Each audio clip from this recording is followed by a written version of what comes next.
Hi! Today I want to talk about my first thoughts on the Mean Girls musical soundtrack.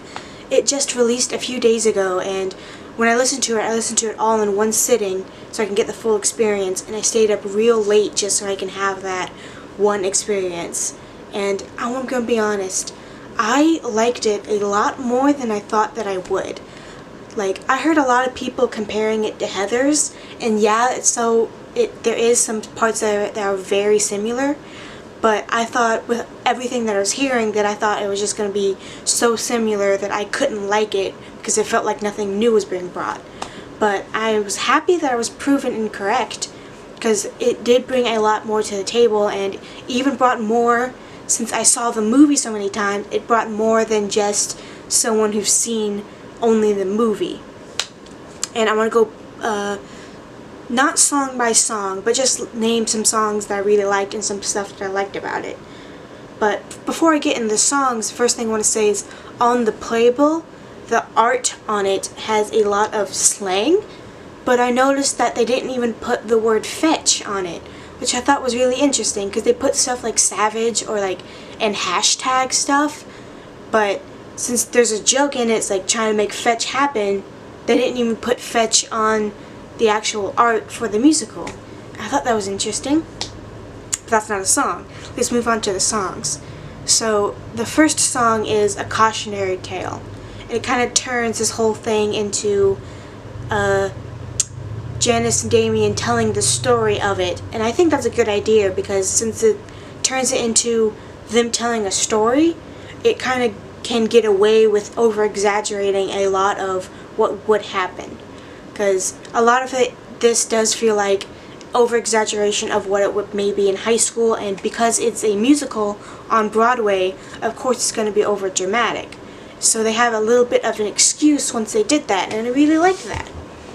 And the next song is It Roars, Katie's song, which is still in Africa. And I like that it started with us with Katie in Africa, because I don't think the movie does that. It starts us with her already here.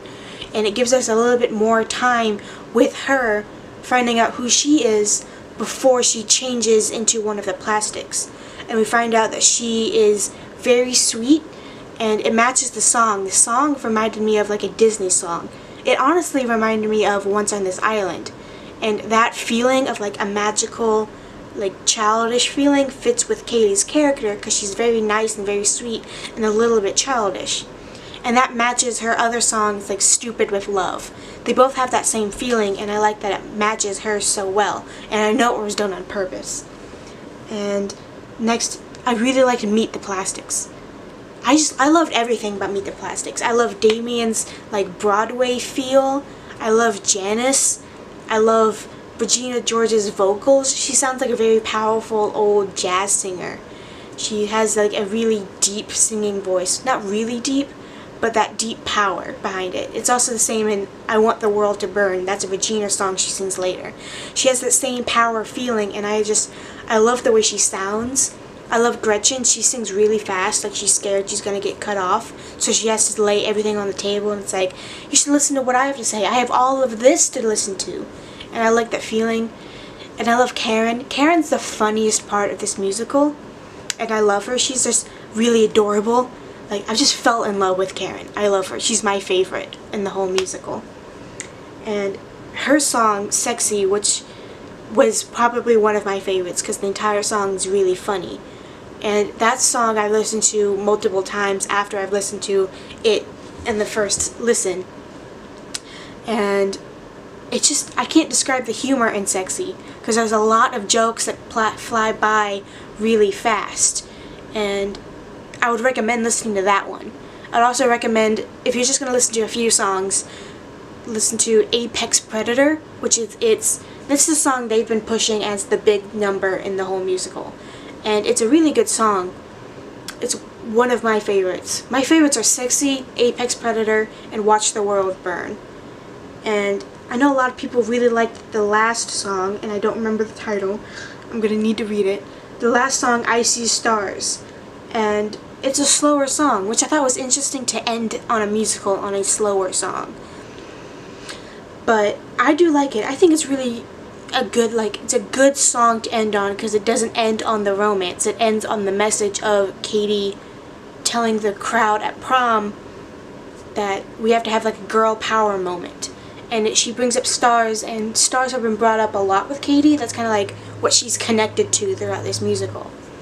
So I think I like Icy Stars is a good song to end on.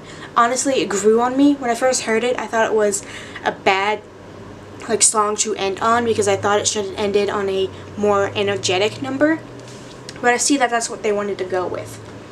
So the only things I don't like about it is I feel like they missed an opportunity. I thought they were gonna turn the telephone scene in the movie into a song, but they didn't. I assume that's included in the stage part when they're not singing, because it has to be, but I thought the whole telephone part of the movie was going to be included in its own song, and I feel like it should have been. But yeah, overall I really liked it. I would recommend anyone to listen to the whole thing in one sitting, because as I do for any other musical, but overall I would give it like a very good grade. I don't know which one, but I would recommend it to anyone who's interested in listening to it.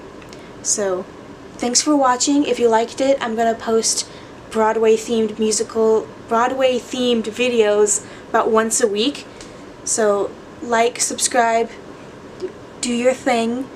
Thank you for watching.